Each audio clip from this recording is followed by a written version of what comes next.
They were speaking to me just a minute back. Oh, okay. Oh, there you go on mute.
Good luck, you're there.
Kumar, I'm just calling him. Huh?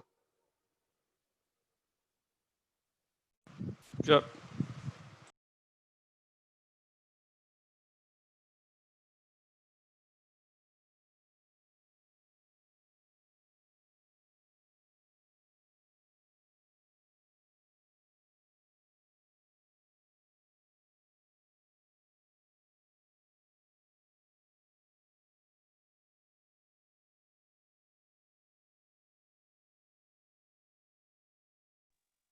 Yeah, are you able to hear us? Good luck.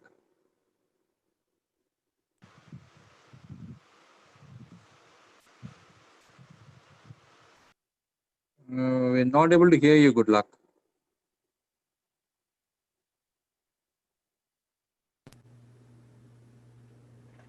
Do you want to log back in? Oh yeah, I hear you now. I think something we're hearing now. Hey, good luck. Can you hear me? Yes, I hear. I can hear. I can hear. Awesome. I don't know what happened.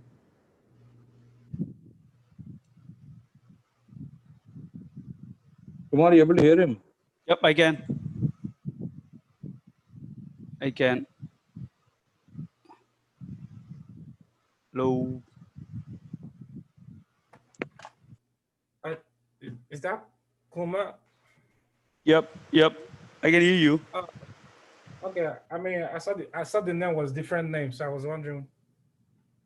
Oh yeah, yeah. Probably that's one of my friend's account I've been using.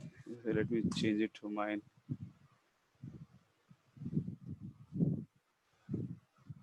Sorry for that. Superb. How you been?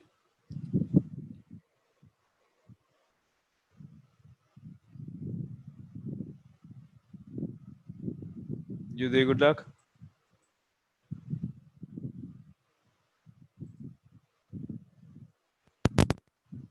How was the festival? Oh, it was good. It was good. We had some ceremonies in the morning. We cook a lot of things, offer it to the god, and then have a family lunch, sitting all Oh, together. But it was good. Yeah, thanks for asking. oh, that's nice. I guess it's really a family time festival. Yeah, yeah. This is indeed. I mean, like for us, this is one of the most important, I would say, festivals or ceremonies.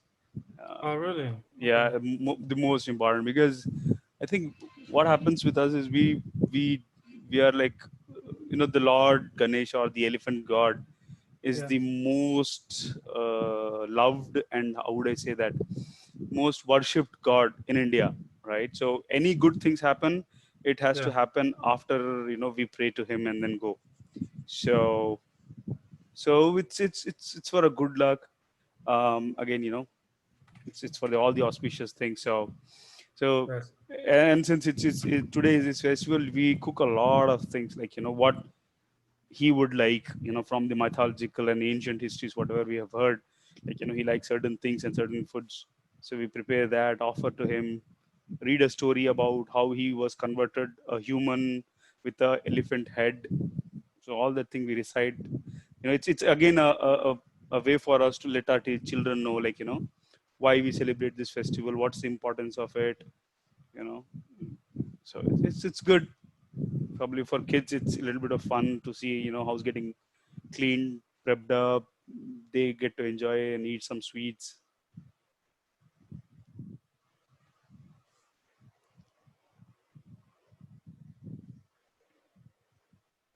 You That's there? good.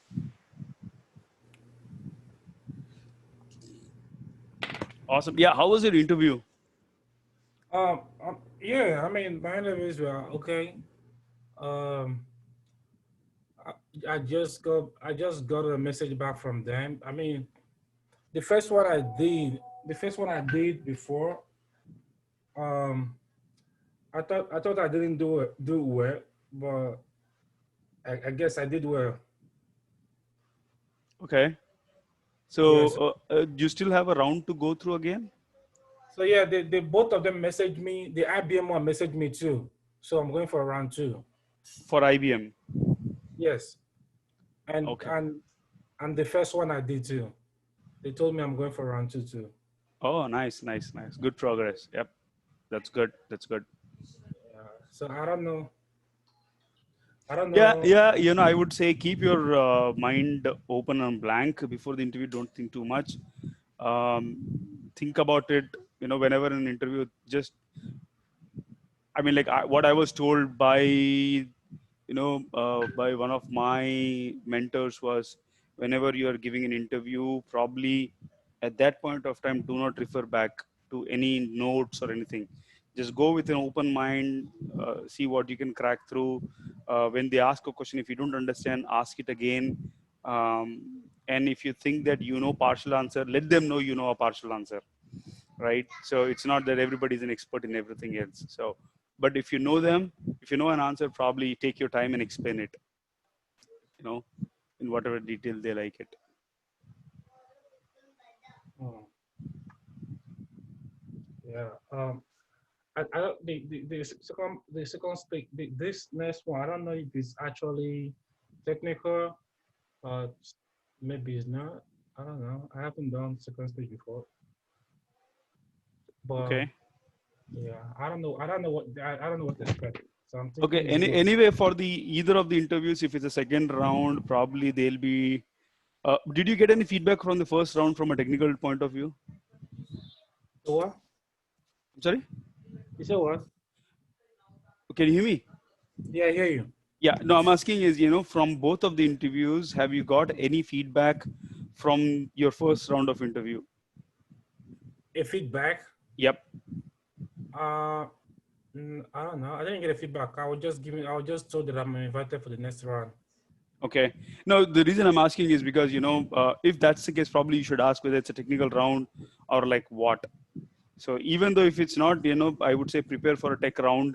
About possibility would be, if it's a second round of interview, some people might be a little experienced. They want to ask like about how do you do, or how do you go about learning all these topics in practicality. How you done in something in practicality, like a lab setup at home. What have you done in your lab setup in the practical sense, right? Or they pick and choose certain areas and then try to ask you on that, right? Wherever you feel that you're strong in. Or again, same thing like that. The other time you said IBM, they were asking questions from your answers itself, so they might do that as well.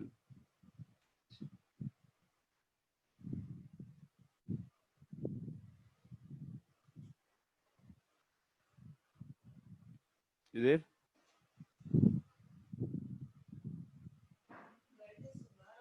Hello? Can you hear me? Yeah, I can now. Oh, okay. That what's it called again? That is actually installed with Splunk. Okay, is it possible to install it with Splunk on what's it called on virtual machine like Linux? Yes, you can install. Oh, You can you sh- I mean, like, there is no installation on.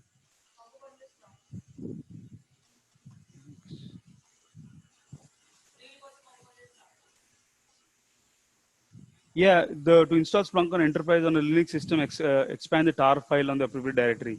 You can definitely. Again, Splunk is not. How would I say that? Splunk is not confined to only installation in Windows. It is an OS independent software, so you can still install in a Linux or a Windows or even on a VM. So there is again, Splunk Cloud. It's running in a cloud. Where do you think it's running? It's running on a virtual machine, right? So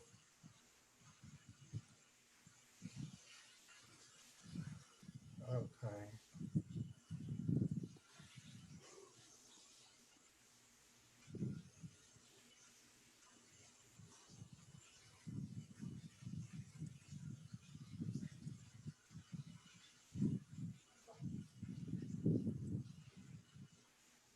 you there? Hello? Hello. Yeah, I can hear you. Okay. No, I thought I lost you for a second there. Oh, okay. So I'm thinking of like malware analysis or be the use case so I can really get used to those ones. Yeah. So for that,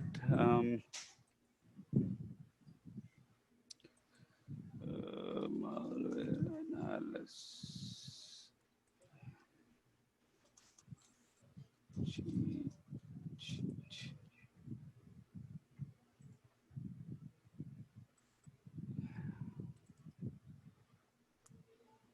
So first of all, you need to understand, what a malware is capable of doing, right?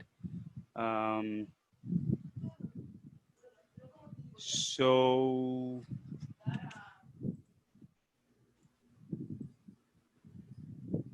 so let me.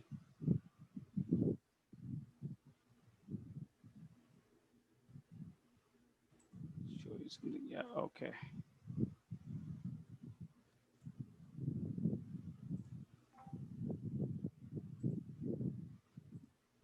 Let me know when you see my screen. Yes, I see a screen. Okay. So in a typical malware infected systems, there are certain areas which you will look for, right? Example, right? One is your file downloads. What files were downloaded on your machine from an external source, right? That's first thing which you look. Your the way the files can come in is your browser, your email history as an email attachment, or your browser artifacts, or in your downloader folders. In very generic cases, your email attachments and your browser artifacts are the most key important things here, right? Which will let you know that something was downloaded from the internet or came in as an email, which was downloaded on the system. That's the first thing you'll identify. Like, what is this trying to do in an infected machine, right? So that's one angle of looking at it. The other angle of looking at it is your recent apps. What was the most recent apps which are run, right? Um, and then look at prefetch. If you go to your C drive, can you go to your C drive? My C drive? Yep. Go to C drive and you'll see a folder called pref logs. Let me see.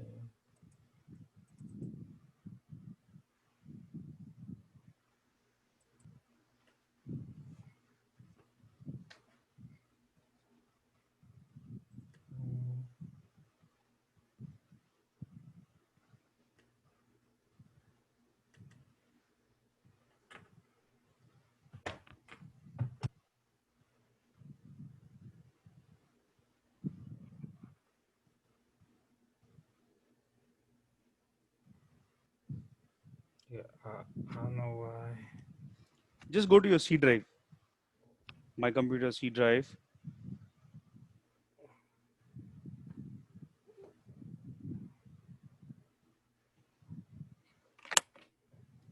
My computer.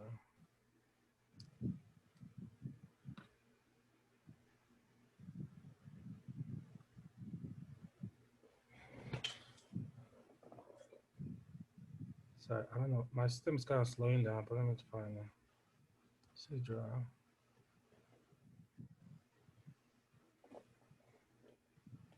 Okay. You see a folder called pref logs there. PERFLOGS, pref logs. Perflog. Yes. Yes. Yeah. So that's your prefetch. Okay. So let's see this here. So what does it? Okay. What does it say? Pref logs. Pref logs or prefetch basically increases the performance of a system by preloading code pages of commonly used applications. Cache managers monitor all files and directories referenced for each application or process and maps them into a .pf file. So your system, you'll not be able to see them now. You'll need a specific applications to read that. Okay, but right in okay, let's see if you see them.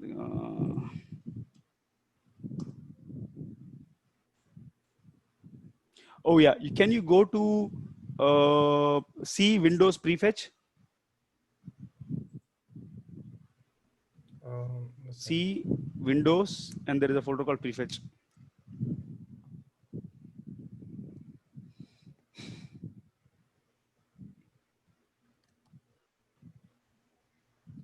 So, you say C window? Yeah, C drive, a Windows folder, and then inside that there will be a folder called prefetch. Windows. Yeah. Right. So have you there? Yes. Yeah. So can you sort it by date modified?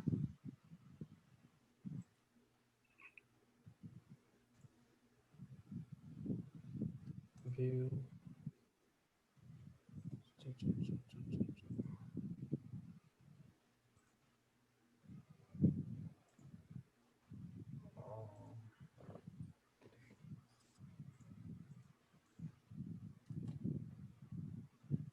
And do you see there are a lot of folders .pf there?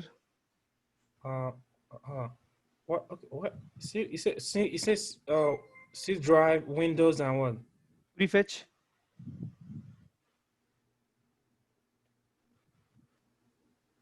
Refresh. There will be a folder called prefetch. Prefetch. You see the path here on the PDF here where I'm highlighting? Oh, prefresh. Yeah, I see it now. Yep, prefetch. Yep. There you go. This one. Why it doesn't want to open? Yes, you see there are a lot of files with .pf extension. Mine doesn't even want to open. No, these will not open for you Oh, because these don't have a file extension for you to open. Okay, so one thing I would say is file inside.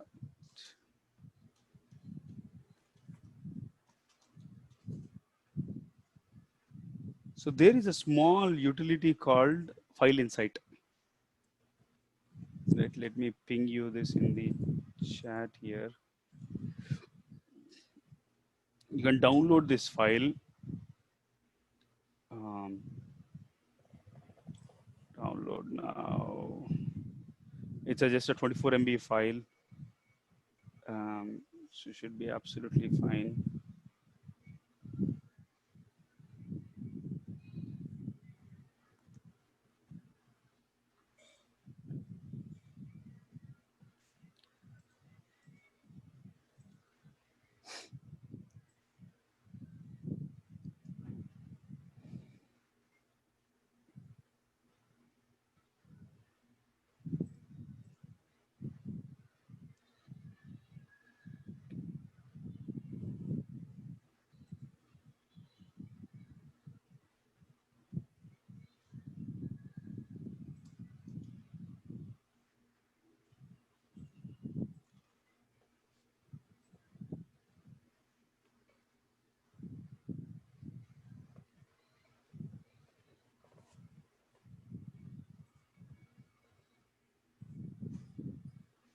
Okay, yeah, open the file. Next. Agree, next.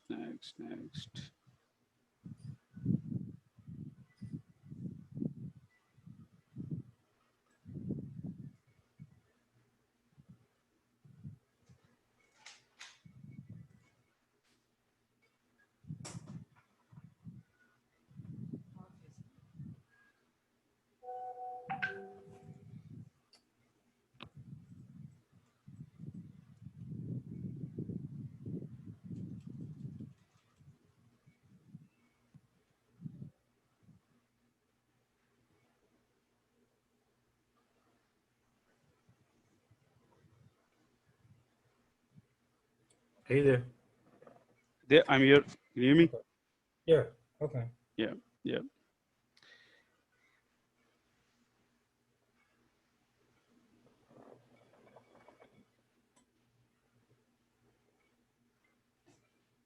So file inside.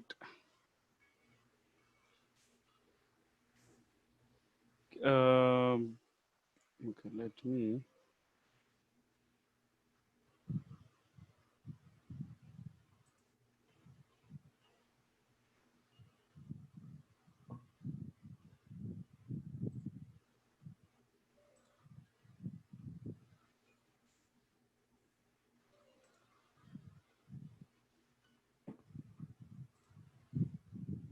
Can you see the tool here, the file inside on my screen? No, I'm saying sans.o. Oh, okay. Let me stop and reshare the screen. Can you see the screen now? Yeah, I see it's coming now. Yeah, okay. So if I am like, this is one of the PF files, right? So if I pull it here, So this allows me to scan or look at a file structure, like how the file is structured, right? So that's one of the ways I would analyze a file, right? It's a prefetch file, like how it's structured basically, right? So you can pull another file and see how it's structured. Most of it will be gibberish because I'll not understand what it is written in, and I can't go figure out, but I'll know a structure of it, like how it is begins with. So I'll show you an example of it. Okay, let's take a picture, right? What do you see here? Adobe Photoshop, Right. right? Yeah. It's a picture. Then let's look at a PDF. What do you see here? A PDF, Yeah. right? So so so every file type will have a certain indication of what it is, right? So this is a GIF file, Right. JPEG file, right? Again, this is a PNG file. So I would suggest you to go and download this. What do I say? I think I just gave you that link for downloading this one, the file insert tool. This is very good tool. It can be used for multiple purposes. Like example, I can access a site from here, and without accessing the website, I can access a website from here, actually opening without opening the browser. So I am not putting my system at risk, but eventually I'm looking at what the system does for me, what the website can download for me, right? It's basic structure of it,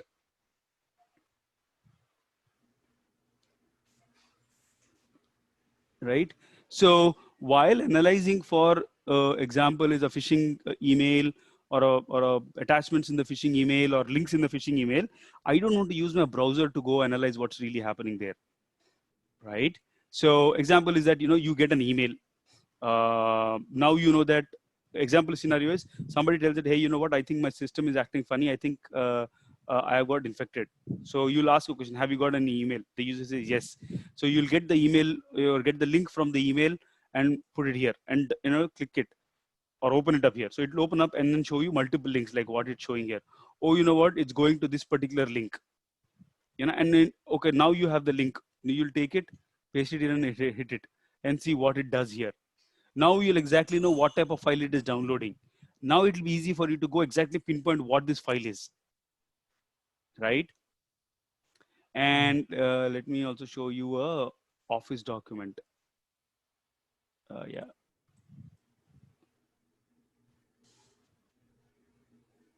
No, this is CSV. No, this is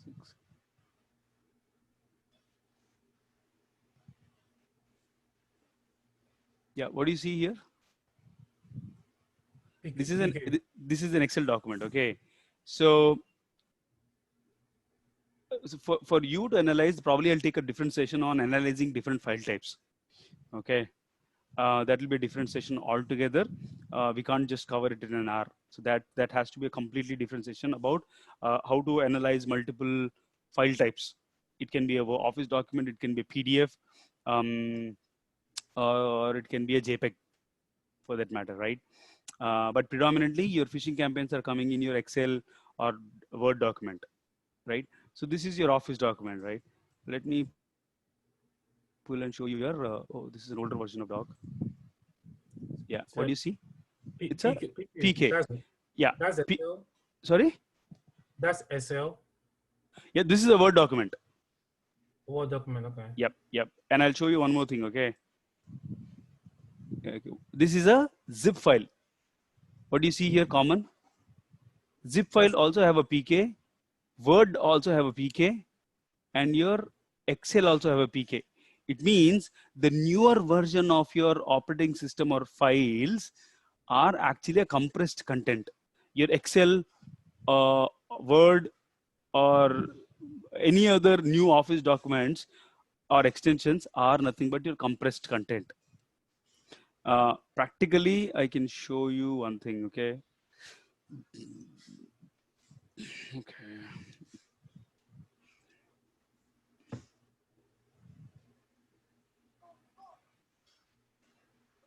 So I can say new, I'll say gibberish.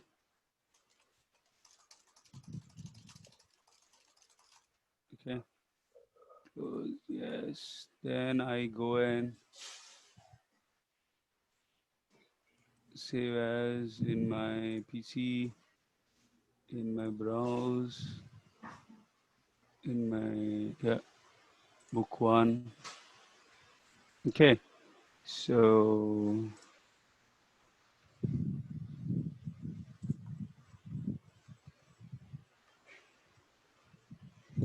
once again.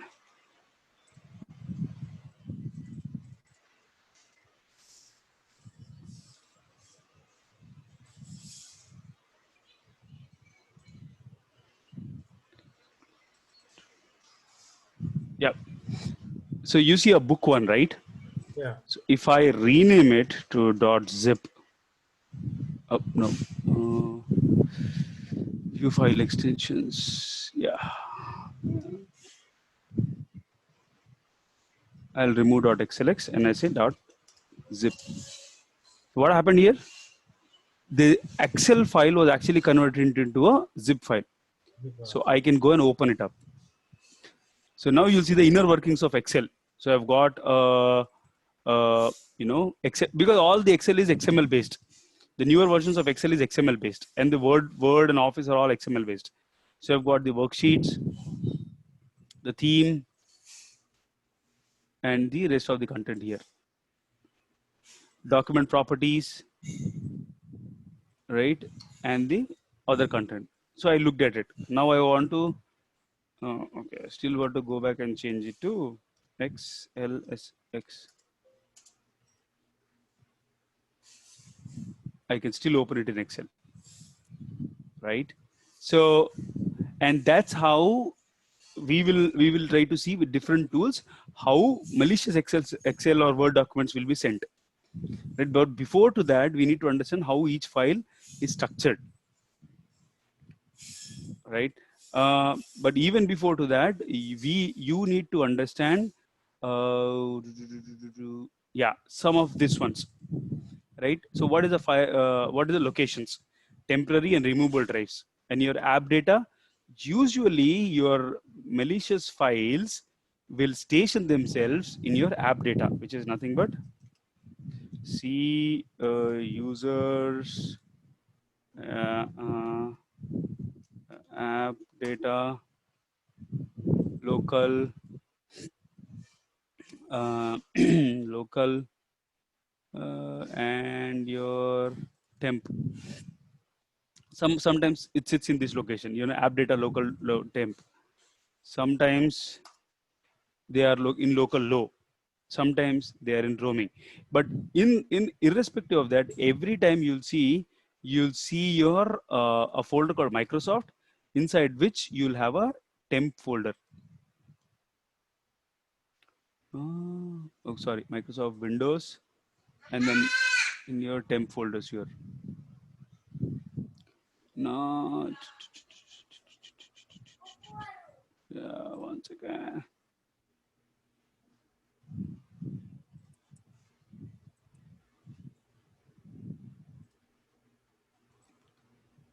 Yeah, there you go. Temp, Microsoft. You'll have this, or you can have Microsoft Windows, or you can have your Microsoft Internet Explorer, your cache, or your app data. Either this temp, or you can use your Microsoft Windows, your history. You can look at that as well, like your history of it.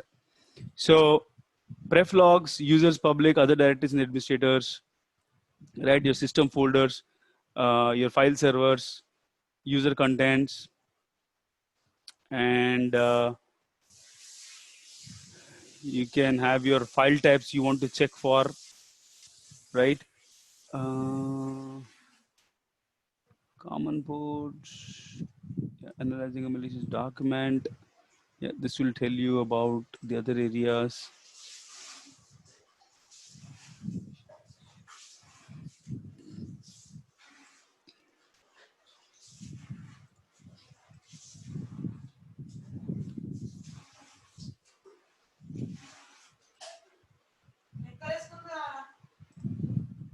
Yeah. Okay. Let's go back to this one. So in your system, when the system when a system gets infected, so you look at prefetch. What are the prefetch? What are the what applications were run earlier? You look at your Windows 7 recycle bin for deleted files, or your IE for the history. You see the history here, Yeah. right? So this is where you'll go for the location, or thumb cache, like what type of files were downloaded, right? Thumb cache is nothing but your thumbnail art, like it shows the folder icon there. That's what you can look for, right? Or you can look at your word wheel searches, like what are some of the searches were performed on the system. Apart from that, you'll also look at your network connections, like cookies. What type cookies were downloaded, right? You look at your event logs on your system. So you can look at specific event codes, right? From a network point of view, you can search for browsers. What type of browser terms were searched, right? You can other than that, you can look at these ones. What are the recent files? These ones here. You can look at the recent docs to find out what are the recent most files which are runs, right? You can look at shortcut files, LNK. Were there any shortcut files attached in the email, to a user and sent to them? You can find out that. You can look at your IE history or your shell bags, or your any of the extensions which are run.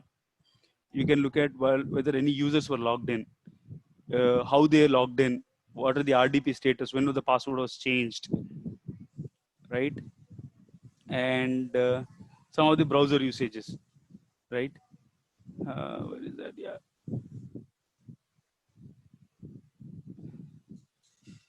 Let me look for something quickly. I'll show you exactly.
Yeah, so this is one of the script which I had used earlier to look at multiple facets of a running system. Okay, the first things you'll do is find out who the user is. Okay, who is running on the user. Then you will you'll use the net users command to find out who the user is. Then you look at prefetch view. There's a small tool from a site called so you can go to this software site called Nirsoft. So here you have got all utilities related to everything what we will discuss about, like looking at your IE history, password fog, Firefox passwords, Chrome passwords, wireless keys, network passwords, your Outlook PST file passwords, right? Your router passwords, everything what we will talk about, your network monitoring, smart sniff, and then browser tools like browsing history viewer. So even if somebody was sitting on your system and you think that they have compromised your system, you can easily run this tool on your own system and then still figure out what websites they browsed on your system, right? And they have got a lot of tools in there, not just for browser alone, but yeah, audio video related. internet related, like other IP history based tools as well, then command line based tools as well, desktop based file utilities, Outlook file utilities, right? So you've got a lot of utilities which we use in our analysis as well. Let me ping you this as well so that you can look at this. So Okay. how does this next stuff work? You just run it, or is like how does it work? Yeah, so that's what I'm saying, right? So when you, okay, let me show you an example.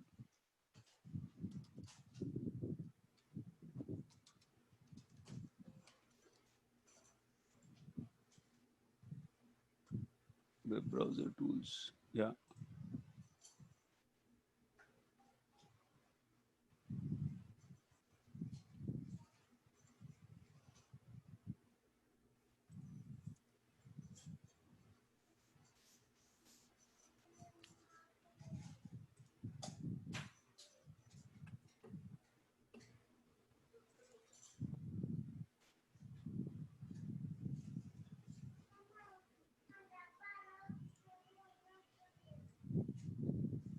You see how it pulled out quickly without me doing anything. I just ran the tool. That's it.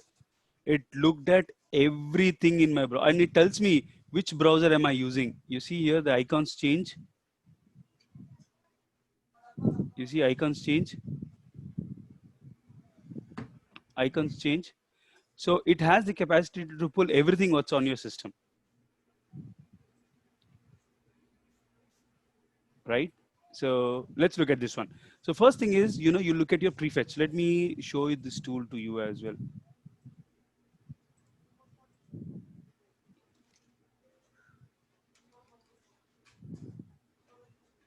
Win prefetch. Yeah, there you go.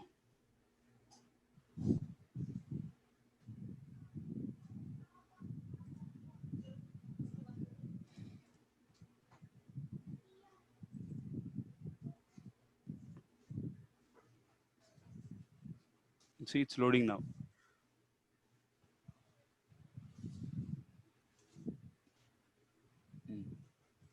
This is what we ran. In my system, I can actually sort by time run, like created. So on 22nd of August, I ran browsing history. Which location? If I click on it, all the associated DLLs are also visible. And their associated path. Right? So, and that's what I'm going to explain you now is, when you want to understand whether what happened in a system at a given point of time is, first you'll understand, forget about client control. Client control is a specific tool for one particular software, which is called host intrusion prevention system for a specific vendor. So leave about this one. First, we'll understand who the user is logged in. Look at the prefetch view, using a tool called Win Prefetch. But you need to understand what is prefetch first. Okay. Then we'll need to look at what are the files installed or uninstalled on that machine at the given point of time. Right? It's always important, if you know that the attack was or the alert triggered, or the user says that, you know what, I think I downloaded the file at around like 5:30 p.m.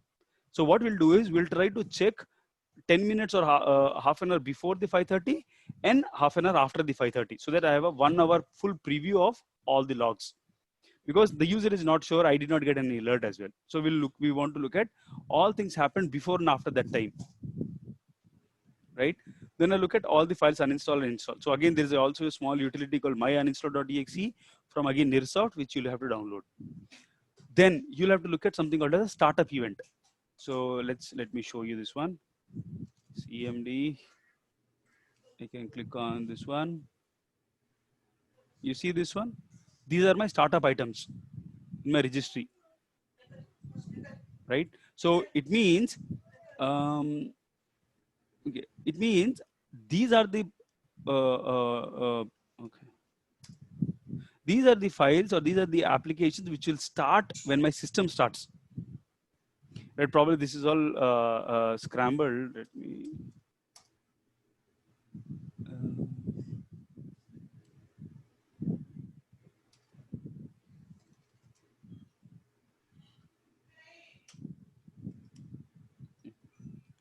Yeah, okay. So I've got OneDrive, Samsung, Teams, Screen Recorder, EPL Target, Netgear, Security Health, and from Sync.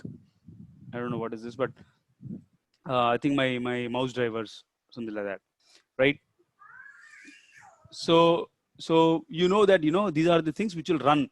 But if you see a strange entry in there, you'll quickly know, okay, something was run which added a entry in this one here, right? Which will run even when the system is rebooted. So you want to check what the location of that.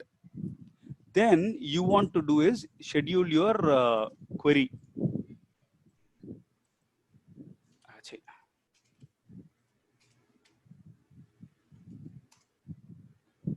So when you do this, you will actually know what is that your queries have been created, scheduled queries have been created.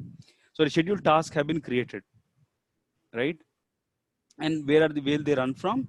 When is the next runtime and where they run from, right? But you can actually do it, dump into your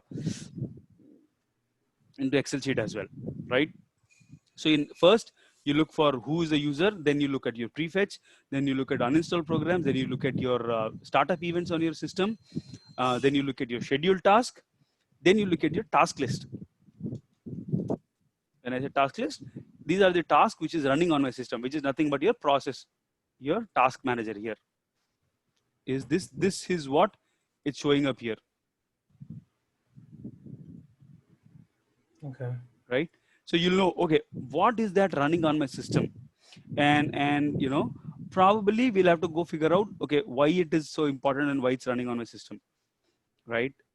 And what's the importance of it? So if you don't understand the name of it, or it seems to be coming from a different location, probably you'll have to go figure out, right? So that's one second thing.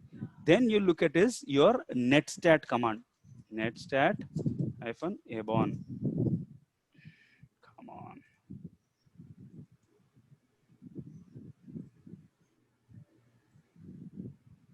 Netstat -abon. So these are the network connections my system is making out using a particular exe, like for information like this. MongoDB. I think Splunk is running on my system, right? It's running MongoDB. Then I've got some other services. Then I've got OneDrive, which is running and connected to Microsoft. Similarly, I'll know, okay, which exe is connecting to which website on which port and what is a process ID. This is the process ID. If you look at here, PID is nothing but a process ID. If I know this is the process, I can go kill it. And I'll show you later that was. So that's your task list, or sorry, that's your network statistics. Then what you can do is you can do a PS list, right? You see PS list. Oh, that's not a program we have got. Okay.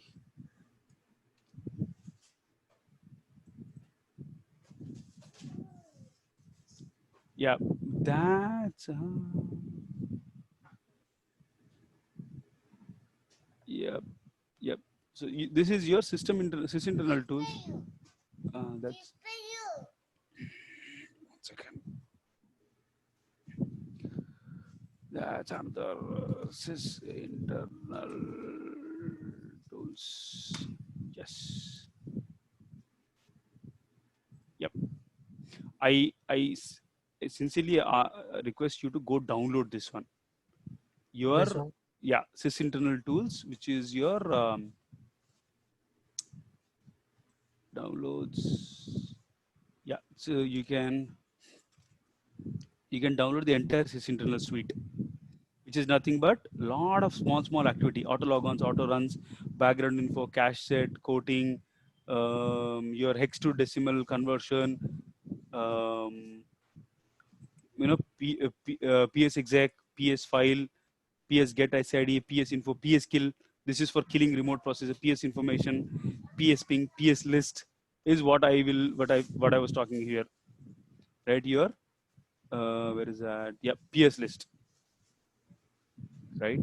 So your PS list is nothing but what are the processes which is running now.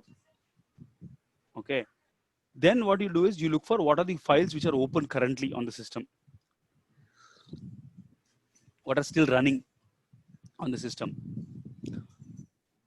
Then you'll also look for your C process, current ports and current processes. So I can. Sorry, what's this notepad? This is Notepad++. No, the no, the one, yeah, this the information that you're showing. What was this? This one? Yeah, the whole information. Like Yeah, this is a script. This is a script. This is a script. This is a shell script used for collecting evidence from a machine. Oh. Yeah.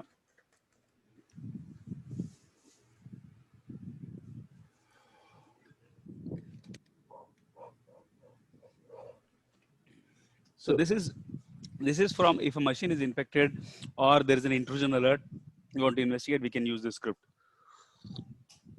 Again, this is custom built, so I can't share this, but I can show you about like how it's inner working and the list of the tools. Okay.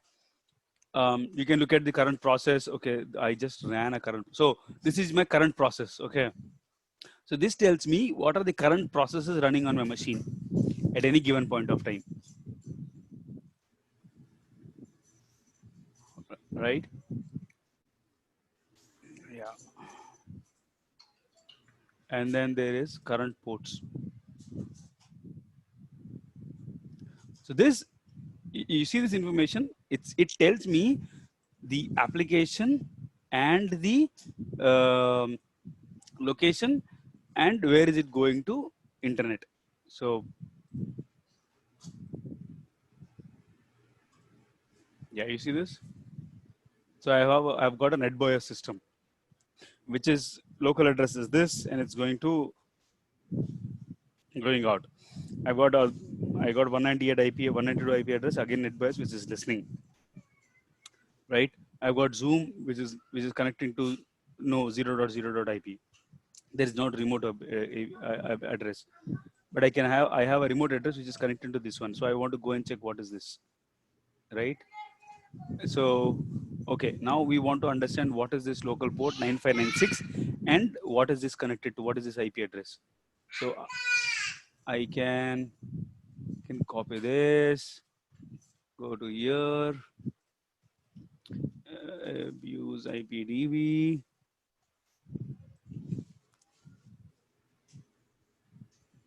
Microsoft. It's a Microsoft based IP address. So, okay, I understand what it's trying to do. But what is this port? Let me go and check for port 9596. Right? So 9596 is a, what is this port?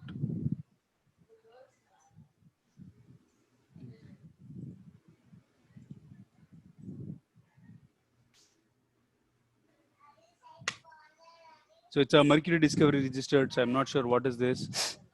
That's something I have to go figure out. Okay. Then I've got here some systems communicating to some other IP addresses, right? I've got Zoom, which is trying to connect to some IP addresses outside. I've got Zoom again connected to AWS, right? So that's how I will use multiple tools to figure out what's happening with my system. Then I look at some of the other registry keys as well. Like, query, what is the flash version? If it's a flash blaze exploit, or, and, look at my PS exec and look at my temp folders, check whether any exe, VBS, batch, temp, or .com, .dll, .pdf files were downloaded. Okay.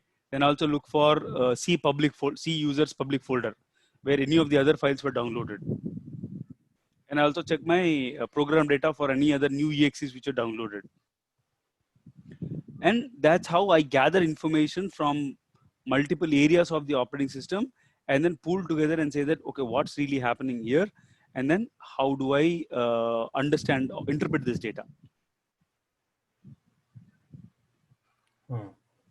Right. So you look at your prefetch, you look at your uninstall, you look at your startup entries, you look at your registry schedule task, you look at your task list, your network statistic connections, your ports, current process and ports, what are the files open, and initial startup entries, your registry keys. So there are multiple areas which you'll have to look for, to analyze something. So let me prefetch prefetch uninstall programs, files open, current process, current ports. Okay. Let's chat hyphen abon ps list.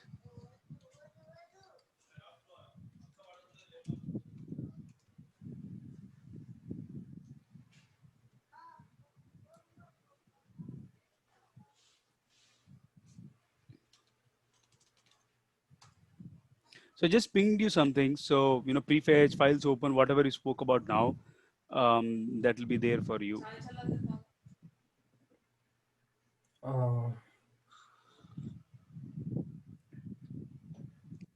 Chat, I just pinged you. Yeah, as I said, prefetch uninstall program, files open. Yep. So I mean, like, just to start off with, you can.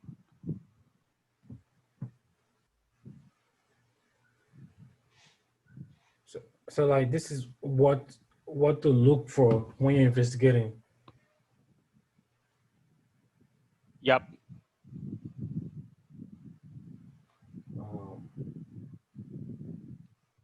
So when you are analyzing a system, probably these are the areas which you should look for. Okay. So I guess I'll go over the video again. So I'll find out if I should go over the video again. If I know the tools you use, the tool you use for prefetch, then I know the tools you use for the uninstall program, so I could know. I'll just note them down. Yeah. And So okay, hold on a second. So if you go here you have the entire list. Like you can say network program or desktop utilities, or desktop utilities. Come on. Okay. Yeah. No.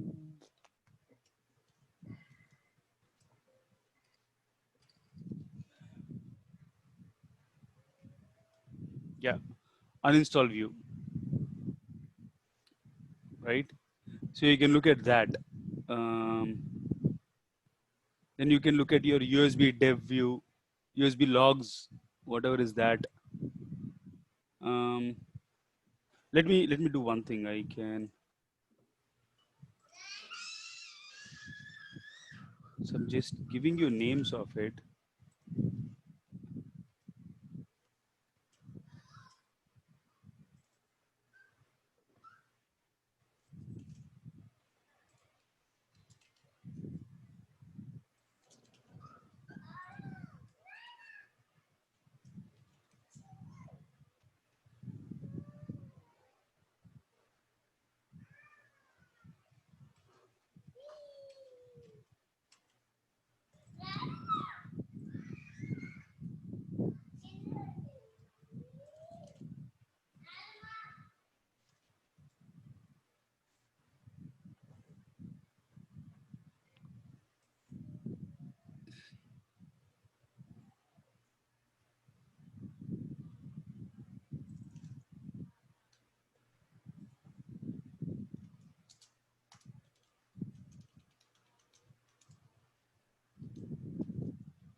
Yep.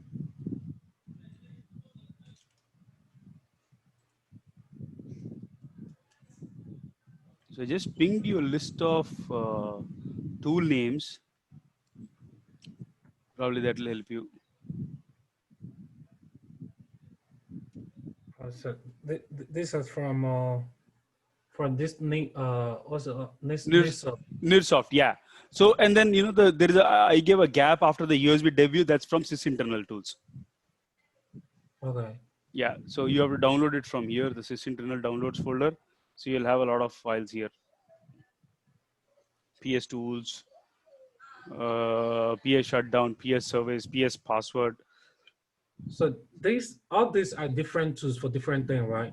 Yes, exactly. So it says, PS executor, process on a remote service, PS file, see what files are opened remotely. Okay. Yeah, so each one will tell you its own story, but you can go and read it and understand what is what. So for network utilities and you want to do what, for process utilities, what do you want to do? For security utilities, what do you want to do? Auto log on sessions, PS logged on, that's one other tool So, which we so initially. another thing. So am I supposed to have each for everything I need to investigate? Am I supposed to have the tool installed on my computer? You have to have a tool. You have to have the ability to run the tool on a remote machine and gather the evidence, whatever is there.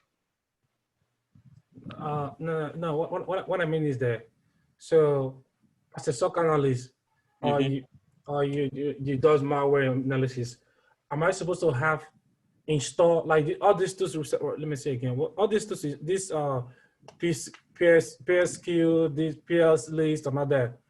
Am I supposed to have them already installed in my computer, or whenever I want to use them, I just download them? No. You have to have them. You have to have them on your system. You have to have them installed on your system. Yes. Oh. Okay.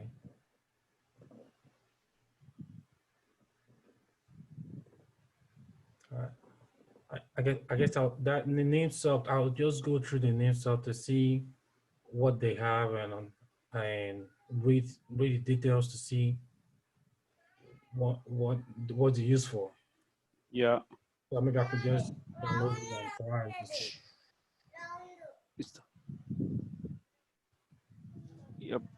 So does this happen like when you download when you go to malware analysis, malware traffic analysis.net, like you download the malware. So what's the next thing you do from there?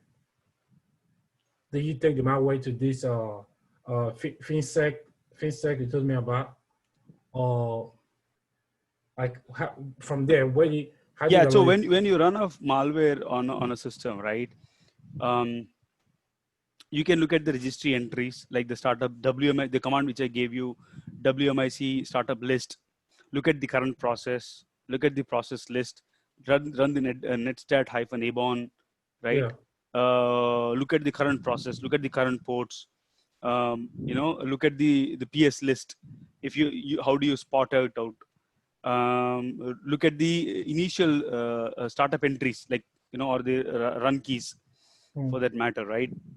When you do the WMIC startup here,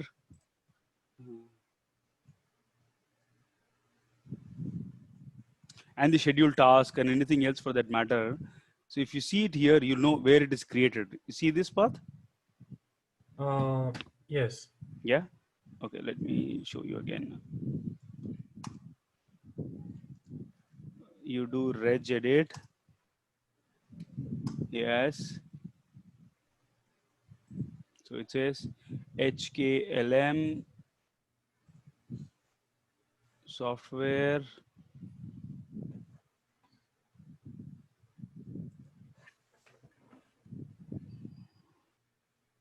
Microsoft.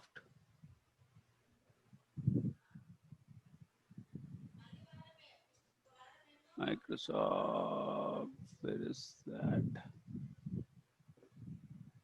Okay, sorry, Microsoft. Windows, current version. You see here? You will have to come and check it here, this location here. So you'll come and see, okay, what are the entries which have been created in my startup, right? And then you'll also want to see what are the individual run items which are created or the startup entries created for a particular user. So for that, I'll go HK users. I'll say 1001. I'll say software, Microsoft, Windows, current version, run. So for me as a user, these are the items which have been created in terms of run entries. Okay. Okay, so that's how you'll analyze this. Okay, WMIC startup list. What are the items which are created in startup? And you'll from there you'll investigate further.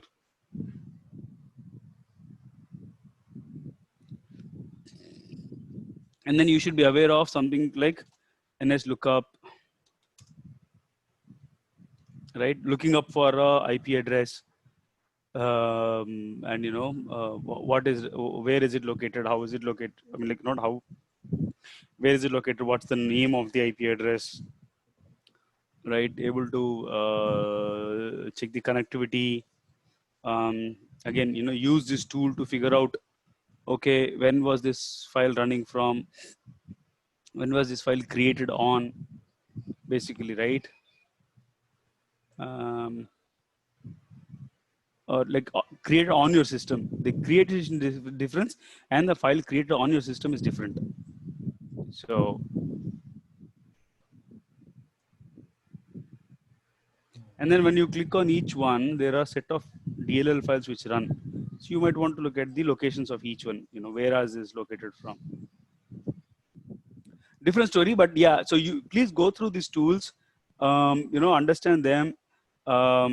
See how it helps you out. You can go look at Sys internals and then see how it helps you out. And you know, you can look at multiple things, from file and disk utilities to network utilities. You know, mix of that. Okay. The thing inside, I mean, that too, well, how does it relate with these ones that we have right here? Yeah. So what happens is, see, suppose after the analysis you got a file. You have a file. Example. Let me show you this one.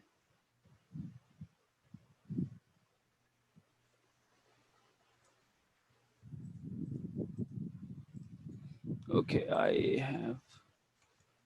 I have a .exe file here, right? I rename it. Do you think it will run now? It will not run because there is no file association in there, right? There is no file association. But how do you know what type of file is this? Whether it's an Excel, Word document, image file, PDF, what do you know? How do you know that? For that to know, you just drag and drop into this one here in File Insight. And you will clearly know, you'll know this is a MZ, which is nothing but a executable. It says the program cannot run in DOS mode. It clearly shows it's a executable. And you'll see what are the file types which are running in the backend, right? So that's how you will use this File Insight to also do browser connections, but also to analyze files. Because if you see if I dropped an Excel sheet exe here, you see the related details about the exe on the left, right? So kernel.exe, what does each DLL does, right? Load library, get process address, virtual process, exit process. There's a lot of things which this is doing it. But for a zip file, do you think you'll see all these things? You are not seeing it, right?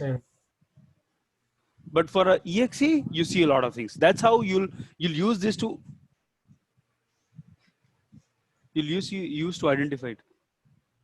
You'll use this tool. So this is just to identify what kind of file is it. Exactly. What kind of file, and if you have a URL, you can type it here, get the result as well here. instead of going to a browser, right? Because browser downloads additional files, but here it doesn't download anything, and it shows you all the things which is downloaded. Let's take an example of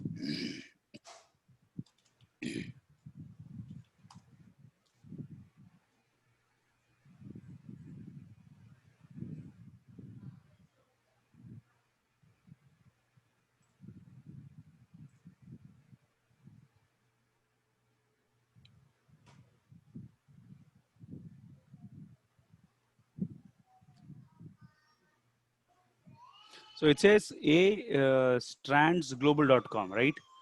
It says a dot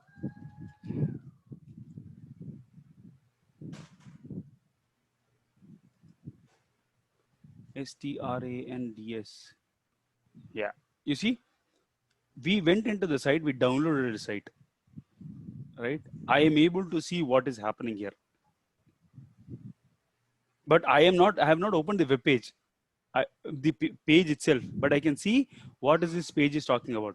So let's say suppose I can see that these are all gibberish. I don't want to listen. This page is used to test proper operations of Nginx HTTP server has been installed. So it's an admin login page, something like that, right? And then, yeah, I can look at this one as well. So, let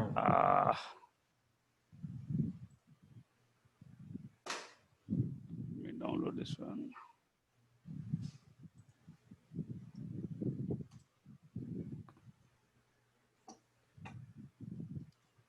You're opening it. I thought this is live malware. No, this is just an indicators of compromise, IOCs, like these ones, right? So example is this one. So if this is one URL, which I want to use it, instead of using a browser, I'm using here. You see what happens here? Yeah. I'm able to access the link, but how it downloads, it shows that it shows me a 404 page.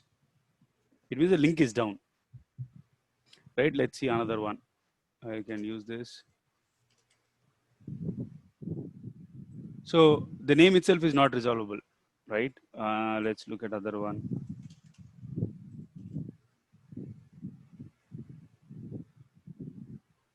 Yeah.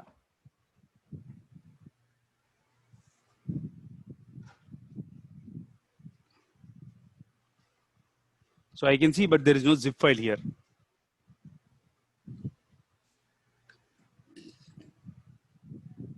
There is no zip file here. I can't see a zip file which has been referenced here. Oh. Right? But if it's a zip file, I can see a zip file here, like a PK header. For example, yeah, here, if I go to copy link.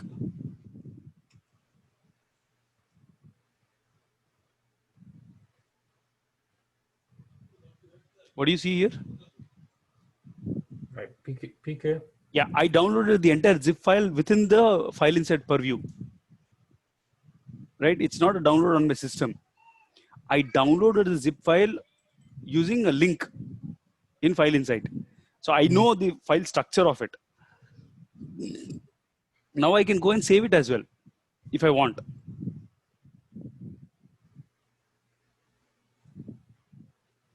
You understand, right? So file inside allows you to view it for temporary, and then I can just simply close it. Simply start closing all the windows. Right? And that's it. That's it. That's it for me. Like I don't have to worry about.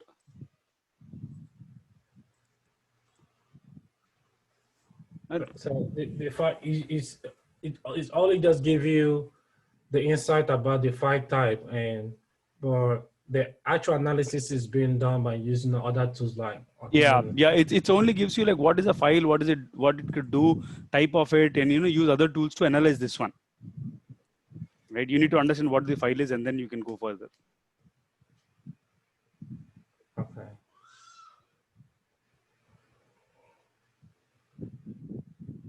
Okay. Cool, sir. Anything else? Probably I'll have another session planned for you to go over this one probably next weekend on the analysis part. Yeah, because I think I need to. This is more interesting that I need to understand it more. Yeah.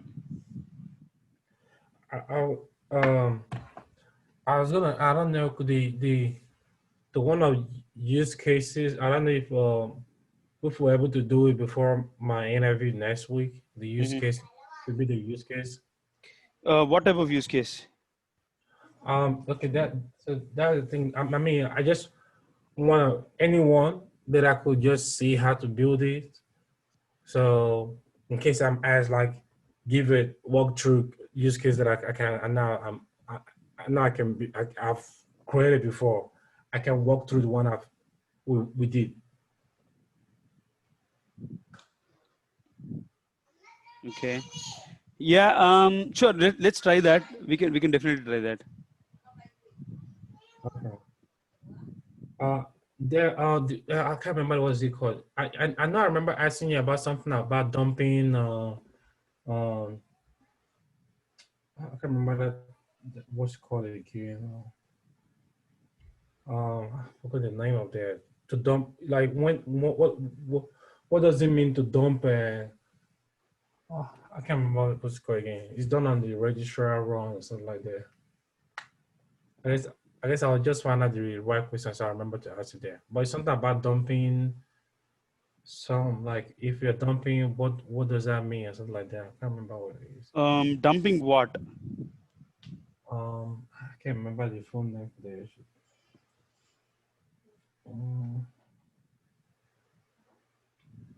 I guess I'll find out the name because I wrote it down somewhere.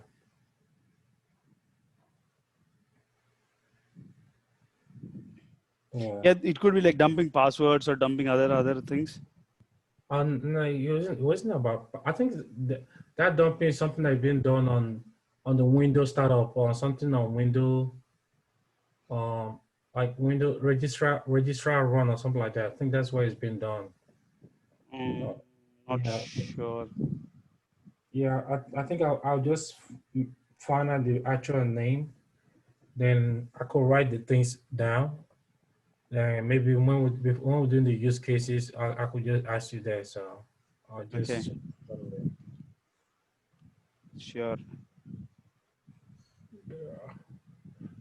So the one the one you were looking at, you said that's your PowerShell. So that's what that's your PowerShell you run when you find out there's a malware in the system. The script you mean? Yeah, the script you had. Yeah. So that script, sometimes we use it to go through and understand what's happening on the system, collect all little details, and then take it forward from there on.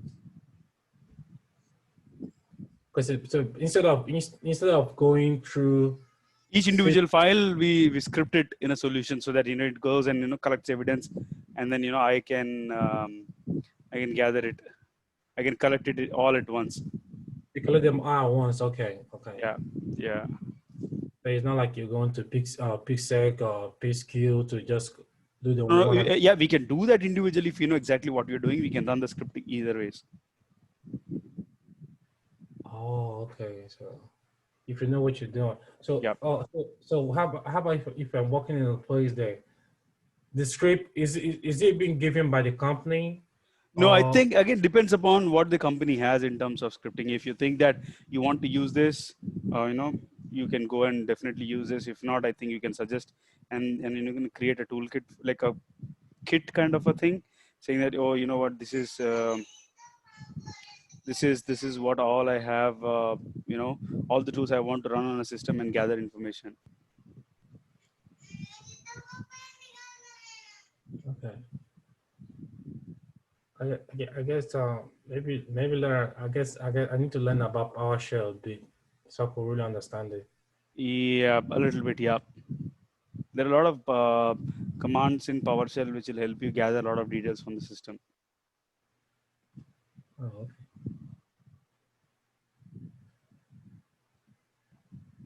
Well, that's good. I think maybe I guess I'll watch the video all over again so I could really Because I mean, some things I was like, okay, I wasn't really fully getting it, so I need to watch the video again so I really understand more. Maybe one will do it next time, then I can be able to see. Or maybe if I spin up my VM, see if we could do the malware analysis. If I could do it, so you could watch me how to something like that. Sure. Yeah. Yeah. Definitely. Okay. If you don't have any questions, I think we can set up time again to meet. Yeah. Okay. All right. Sure. Thank you so much. Awesome. Okay. Let me know if you have any questions. Good luck. You can always chat, and you can ping me Okay. on the chat, so then we can All take it right. forward from there. Okay. Thanks so much. Yep. Thanks. Good luck. Bye. All right. All right. Bravi. Bye.